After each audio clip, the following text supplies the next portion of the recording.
नमस्कार, मेरा नाम है कृष्णा बिस्ट और आप देख रहे हैं जनसत्ता फटाफट। चलिए नजर डालते हैं आज की बड़ी खबरों पर। जम्मू कश्मीर के अवंतीपोरा के त्राल इलाके में सुरक्षा बलों और आतंकवादियों के बीच मुठभेड़ चल रही है। जम्मू कश्मीर पुलिस ने अपने social media platform x handle पर इसकी जानकारी दी। आतंकवादियों को ठिकाने लगाने के लिए पुलिस और सेना की टीम जुटी हुई है। ये 48 घंटे में दूसरी मुठभेड़ है। इससे पहले 13 मई को जम्मू कश्मीर के शोपियां में सुरक्षा बलों की आतंकवादियों के साथ मुठभेड़ हुई थी। इसमें सेना ने 3 आतंकवादियों को ढेर कर दिया था। शोपियां में आतंकवादियों की मौजूदगी के बारे में पता चलने पर भारतीय सेना ने ऑपरेशन केलर चलाया था। ऑपरेशन केलर के दौरान सेना ने मारे गए आतंकवादियों से भारी मात्रा में हथियार और गोला बारूद भी बरामद किए थे। एक वरिष्ठ पुलिस अधिकारी के अनुसार मारे गए 3 आतंकवादी लश्कर-ए-तैयबा से जुड़े थे, जिनमें से 2 की पहचान शाहिद कट्टे और अदनान सफी के रूप में हुई है और तीसरे आतंकवादी की पहचान की जा रही है। All India United democratic front के विधायक अमीनुल इस्लाम को बुधवार को जैसे ही जमानत मिली, उन्हें राष्ट्रपति सुरक्षा अधिनियम यानी कि एनएसए के तहत हिरासत में ले लिया गया।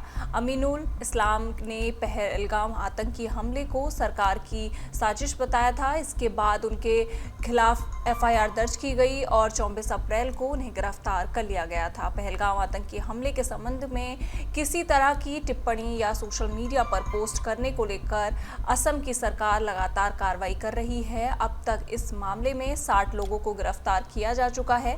असम के मुख्यमंत्री हिमंत बिस्वा शर्मा ने कहा, हाल ही में राष्ट्रीय विरोधियों पर कार्रवाई जारी है। मणिपुर के चंदेल जिले में असम राइफल्स के साथ मुठभेड़ में 10 उग्रवादी मारे गए।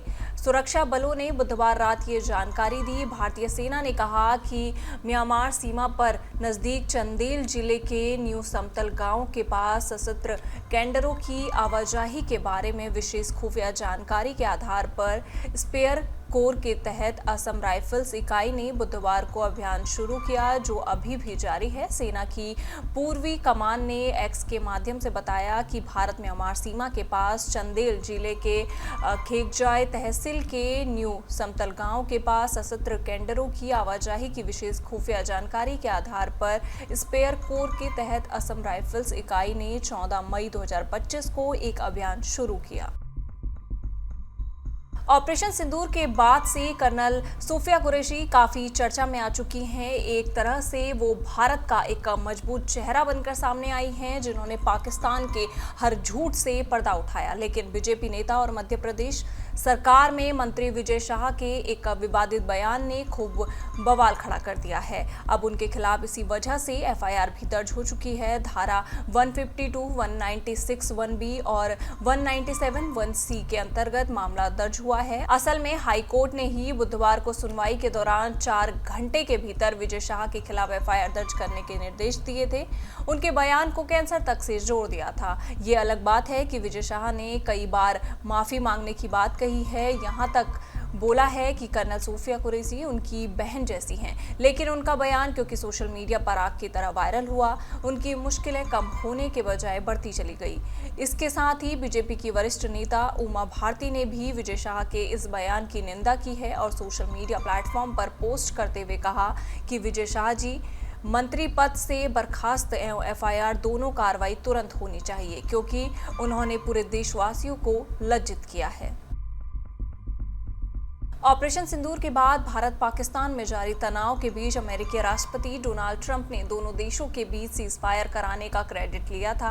कश्मीर पर मध्यस्थता के बारे में डोनाल्ड ट्रंप की इस टिप्पणी पर भारत की ओर से कड़ी प्रतिक्रियाएं दी गई थी।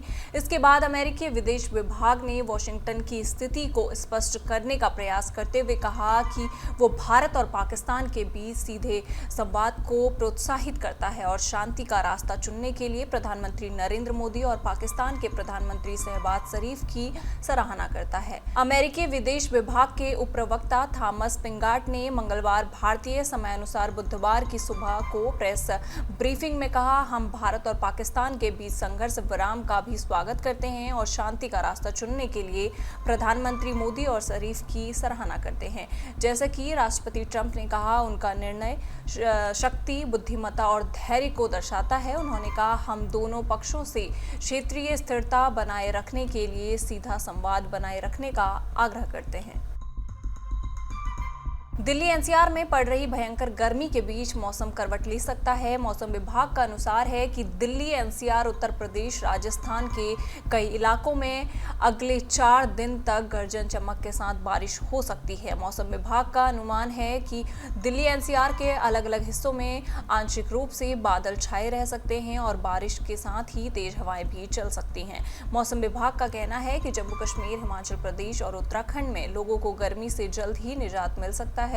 इन राज्यों में बारिश होने की प्रबल संभावना है। इन सारी खबरों पर आपका क्या कहना है, आप हमें कमेंट सेक्शन में जरूर बताइएगा और इसी तरह की देश दुनिया की खबरों के साथ जुड़े रहने के लिए देखते रहिए हमारे साथ जनसत्ता।